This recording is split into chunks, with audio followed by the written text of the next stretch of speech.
Alrighty, what's going on, guys? T Torres back here for another video. So we have the Mercedes-Benz E300 OM606, and today we're going to be changing out all 6 of the glow plugs.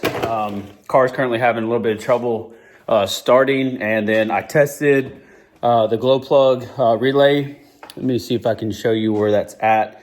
You ohm them out, and then I have one that I know is no good, and then one that's on his way out as well. Okay, so this little box here, this one here, you pull that out, and there's 6 pins in there. Put your positive here, and then ground out to that one. And you want to get an ohm rating, I think, of like 2 or less or something like that. But one of them's going out. So what we're gonna do is the motor is still warm. I put some seafoam creep on this intake manifold bolt, so we're going to pull that out. We got to pull the coupler down here, and then we'll take the manifold out as well. And then we also have a new intake manifold gasket from Rock Auto as well. So let's get into today's project. All right, we're going to start with loosening all these bolts. It is a T40 on all of those, and then once we get those loose, I'll show you guys down here. We got to remove this coupler, and then we should be able to lift this intake manifold off.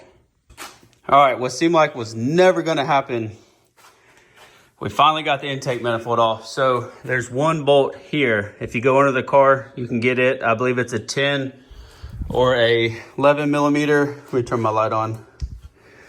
As you can see, it's right there. I loosened up this little clamp here for this EGR valve, and then now we have complete access to the glow plugs. I'm going to clean this surface up here.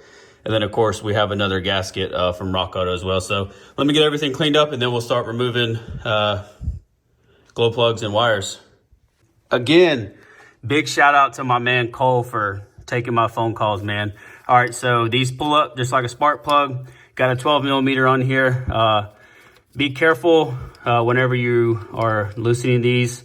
I sprayed a little bit of seafoam creep on them, and don't ask me why, but we're starting with this first glow plug here. All right. Well, the first glow plug is out. It just so happened to land on the ground. All right, so here's the first glow plug. Don't know if this one is the messed up one or not, but like I said, we have a fresh set of Bosch ones going in. Remember, pull up on the plug, 12 millimeter on the head here, and voila. All right, the first new glow plug is in, but not torqued. 20 Newton meters or 15 foot-pounds, so not a lot at all. All right, we got the intake manifold back on, and now we're gonna torque down all the intake manifold bolts to 15 foot-pounds of torque.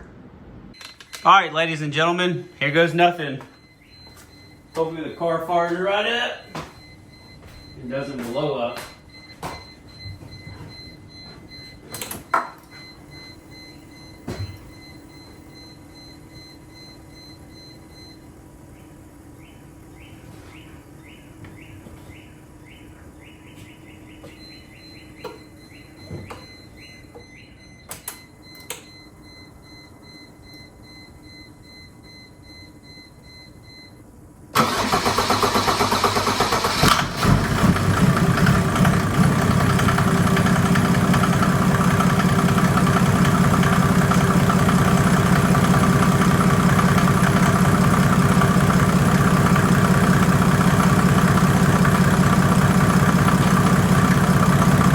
All right, all the glow plugs are changed, and I'm thinking there may be a fuel leak somewhere. Damn, this sucks. All right, so that is how you successfully change the glow plugs in an OM606 Mercedes-Benz E300 turbo diesel. I still feel like the car has trouble starting. So if I had to guess, there may be a leaky injection pump or some kind of air in the lines for the fuel, in the fuel lines. But comment down below, let me know if you think that's what it is. Just remember, when you're on the bottom of the car and you're looking up at the intake manifold, there's one bolt that holds it, and then you got to take the 15 or 16 on top of the intake manifold. I was trying to take off these other 4 and was getting pissed, but figured out if I just take that one off, it allows for the intake manifold to come out of the tube that it goes into, obviously for the intercooler. And everything I got was from Rock Auto. I got the Bosch brand new glow plugs, and then I got the Felpro gasket, and I ordered a second one, or I have a second one, because whenever I do the injection pump and I take the intake manifold back off, I'll just throw that gasket back away and then go from there. But like I said, right now all I'm waiting on is my downpipe from Benz Injection, and then hopefully next weekend we'll have a HX35 12 centimeter on here rocking and rolling. Still got the injection pump is being built by Benz Injection, so we'll go ahead and do everything else, and then we'll do the injection pump at a later date, and then the crank pin mod is to come as well. So if you're new here, please hit that subscribe button, turn on your post notifications. Even if you didn't like today's video, leave it a big thumbs up, and I will catch you guys in the next video. Have a good one. Peace.